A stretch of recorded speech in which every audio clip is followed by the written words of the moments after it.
Assalamualaikum warahmatullahi wabarakatuh. Saya Fadila Gunizar Putri. Di sini akan menjelaskan sedikit mengenai kalimat efektif dan paragraf. Apa itu kalimat efektif? Kalimat efektif adalah kalimat yang mengungkapkan ide dan gagasan yang mudah dipahami oleh pembaca dan pendengar dengan baik dan benar. Adapun ciri-ciri kalimat efektif, yang pertama, keseimbangan antara gagasan dan struktur bahasa yang dipakai. Adapun keseimbangan tersebut memiliki subjek dan predikat. Contohnya, bagi mahasiswa UP harus membayar uang kuliah. Sudah jelas ini adalah kalimat yang salah. Yang mana kalimat yang benarnya yaitu semua mahasiswa UP Contohnya, bagi mahasiswa UP harus membayar uang kuliah. Sudah jelas ini adalah kalimat yang salah. Dan kalimat yang benar yaitu semua mahasiswa UP harus membayar uang kuliah. Dan ini adalah kalimat yang benar karena kata bagi ini merupakan penyalahan dari suatu kalimat tersebut. Dan jika dihilangkan kata baginya itu, maka kalimat tersebut akan benar. Yang kedua yaitu tidak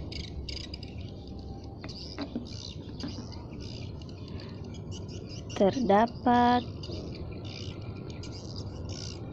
subjek ganda. Contohnya,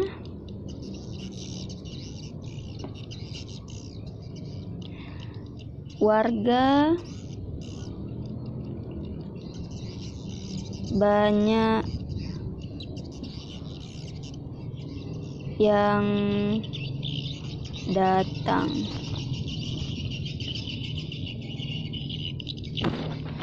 Di sini, pada kalimat di atas kita dapat melontarkan pertanyaan yang mana seperti siapa yang banyak dan apa yang banyak.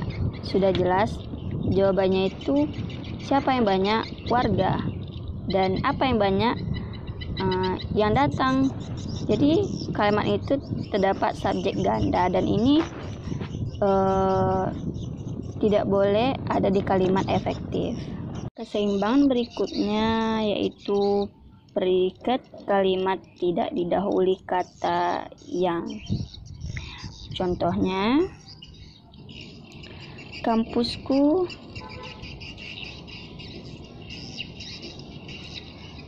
yang terletak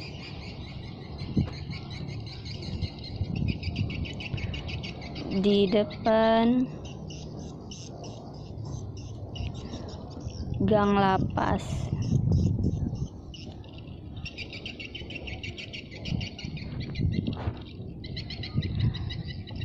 Nah, kata yang ini merupakan kalimat yang tidak efektif. Kalimat efektifnya adalah kampusku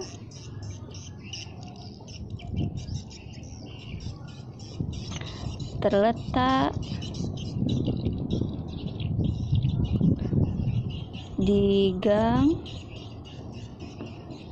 lapas.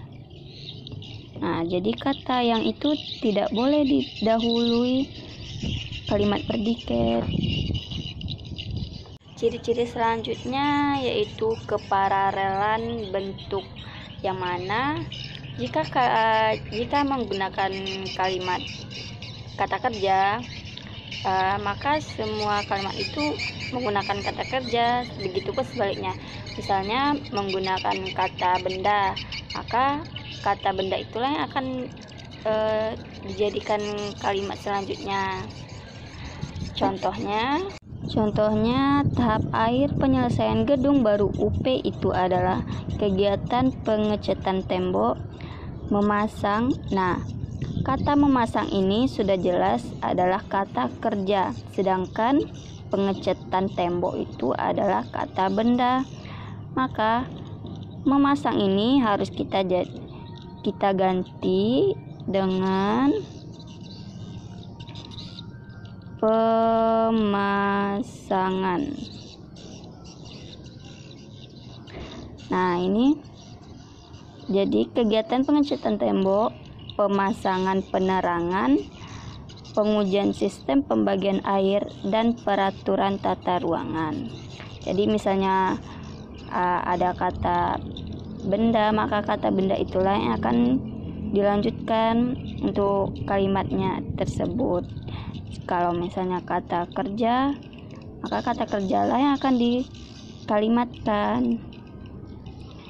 Ciri-ciri yang ketiga yaitu kehematan kata, yang mana kehematan kata itu juga merupakan ciri-ciri kalimat efektif agar pembaca atau pendengar mudah memahami apa yang disampaikan. Adapun kehematan kata yang pertama, menghilangkan pengulangan subjek. Contohnya, karena dia tidak diundang, dia tidak datang ke tempat itu. Sudah jelas ini kalimat yang salah. Kalimat yang benarnya yaitu karena tidak diundang, dia tidak datang ke tempat itu. Karena di sini terdapat dua subjek, karena dia tidak. Nah, itu yang harus dikurangi atau dihemat katanya. Yang kedua itu hindari sinonim dalam satu kalimat. Contohnya, sejak dari pagi dia makan mie. Sudah jelas ini kalimat yang salah. Dan kalimat yang benarnya yaitu sejak pagi dia makan mie. Nah, itu penjelasan saya dari kalimat efektif, dan sekarang saya akan menjelaskan sedikit tentang paragraf. Apa itu paragraf? Paragraf adalah gabungan dari beberapa kalimat yang menghasilkan suatu tema tertentu atau suatu cerita. Adapun ciri-ciri paragraf, yang pertama, paragraf mengandung makna, pesan dan kesan dari penulis atau pembaca. Paragraf juga disusun secara logis dan sistematis. Paragraf mengandung ide pokok dan kalimat penjelas. Adapun struktur atau unsur-unsur paragraf, yang pertama, gagasan utama, kalimat penjelas, dan konjungsi. Macam-macam paragraf berdasarkan tujuannya. Yang pertama, paragraf narasi, eksposisi, argumentasi, dan persuasi.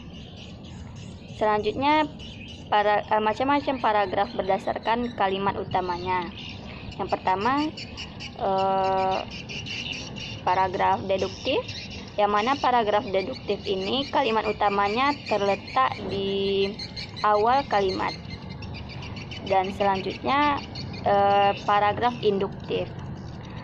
Paragraf induktif ini biasanya terletak di akhir kalimat. Dan yang ketiga yaitu campuran. Paragraf campuran itu kalimat utamanya bisa terletak di paragraf awal atau awal kalimat dan akhir kalimat atau akhir paragraf. Ya, sedikit itulah penjelasan saya mengenai pembahasan dua materi tentang kalimat efektif dan paragraf. Saya akhiri. Saya mohon maaf apabila ada kesalahan kata atau kalimat yang kurang tepat. Saya mohon maaf karena di sini saya juga masih dalam proses pembelajaran. Saya tutup. Wabillahi taufiq wal hidayah. Assalamualaikum warahmatullahi wabarakatuh.